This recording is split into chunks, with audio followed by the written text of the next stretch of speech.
In this video, we're reviewing how to solve proportional relationships when given a word problem. So the problem says Addie can eat 9 treats in 2 minutes. In 10 minutes, how many treats can she eat? So for this one, they haven't given us our two fractions or our proportions, so we have to set them up. So to start, so Addie can eat 9 treats in 2 minutes. So I'm just going to start by making my first fraction. And it doesn't matter if you put treats or minutes on the top.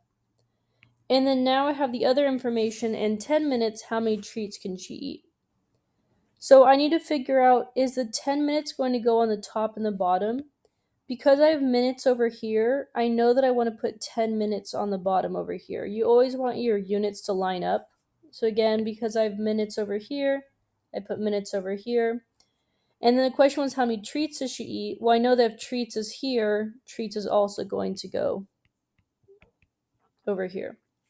And we don't know how many treats. I'm just going to put X for now. Okay, so again, I have treats on top, minutes on the bottom. And you could flip this upside down. As long as they're both flipped, it doesn't matter, as long as your units are consistent. All right, so let me write this again over here. So I have 9 over 2 equals X over 10.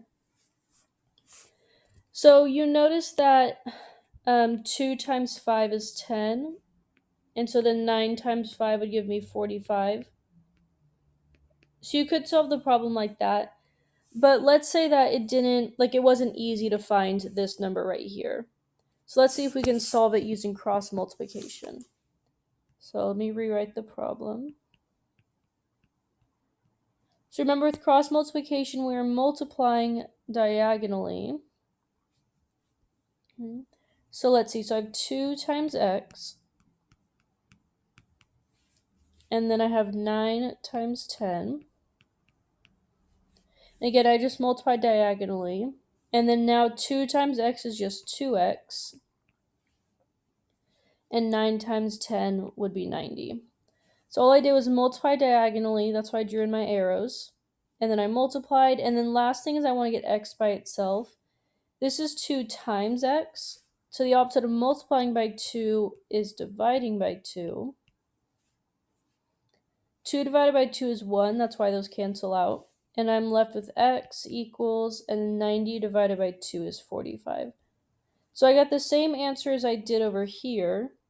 It just depends on what method you want to use. Sometimes this method over here is a little bit harder if the numbers, if it doesn't multiply by an easy number. But cross multiplication is always a good method that you could use.